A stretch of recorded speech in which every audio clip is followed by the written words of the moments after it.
Assalamualaikum warahmatullahi wabarakatuh. Para mahasiswa-mahasiswi yang berbahagia, pada kesempatan kali ini pertemuan kita akan membicarakan lebih khusus tentang hikmah sholat. Sebelum membicarakan hikmah sholat, saya akan menyampaikan bahwa sholat itu ada sholat wajib, ada sholat sunnah. Sholat wajib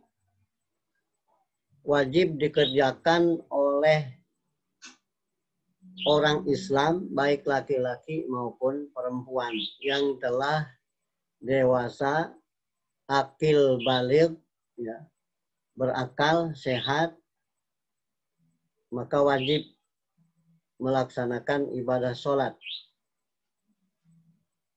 Perintah sholat banyak di dalam Al-Quran dijelaskan, di dalam hadis Nabi juga demikian. Di dalam surat Al-Isra, Aqimis sholata liduluki syamsi ila ghasaqil laili wa qur'anal fajr. Dirikanlah sholat karena tergelincir matahari. Di siang hari tibalah sholat zuhur. Tergelincir matahari. Zaman dulu itu menentukan waktu sholat pakai pendoman di masjid itu, karena belum ada jam. Tidak seperti sekarang, sudah pakai jam, sudah canggih zaman modern. Kemudian bergelincir lagi itu matahari, diukur sudah sama ukurannya, miring, ya, itu sholat asar. Ya. Datanglah sholat asar wajib. Nanti sholat maghrib, isya, dan subuh. Hadis Nabi yang berbunyi, mal Islam, apakah itu Islam? Islam itu rukunnya ada 5. Jadi harus lengkap. 5 rukun. Kalau kurang salah satu dari 5, berarti Islamnya tidak sempurna. Ya. Islamnya tidak sempurna. Al-Islamu an tashhada asyhadu an la ilaha illallah wa asyhadu anna Muhammadar Rasulullah wa iqamis shalah wa itaiz zakah wa shaumi Ramadan wal haji. Kalau mampu pulang dan perginya, maka wajib melaksanakan ibadah haji, ada biaya atau anggarannya.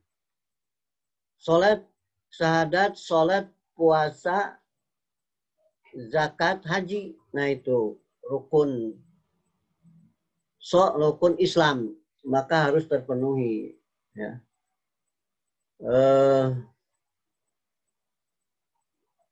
Memang ibadah sholat itu kadang-kadang nafsu kita itu jadi kena malas, ya.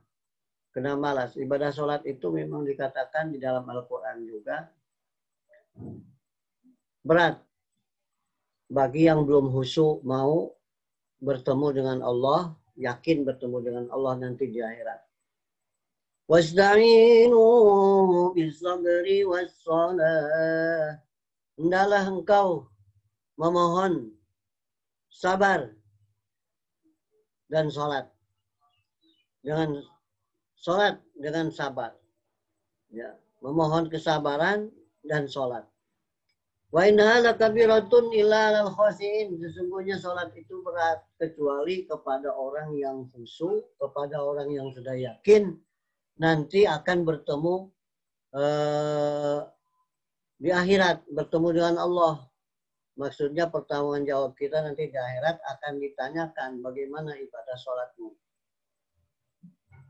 Kalau sholatnya baik, kata Nabi, baiklah semua amalan-amalan itu. Yang pertama kali ditanya di alam kubur adalah bagaimana sholatmu, bagaimana ibadah sholatmu. Sholat wajib ini wajib dilaksanakan bagi orang yang dewasa, akal sehat, maka dapat pahala. Ya. Mengikis dosa-dosa kita yang suka kita lakukan. Dosa meledos gak kerasa. Ya. Kemudian selain ibadah sholat wajib, kita juga ditambah nanti ibadah sholat sunat ini juga perlu. Ya. Nanti akan dibicarakan lebih lanjut. Sholat sunat merupakan tambahan bagimu ibadah dalam beribadah.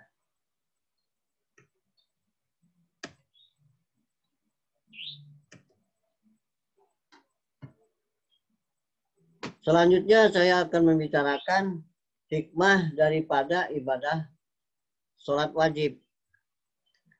Hikmahnya apalah? Kita ini sholat terus. Ya.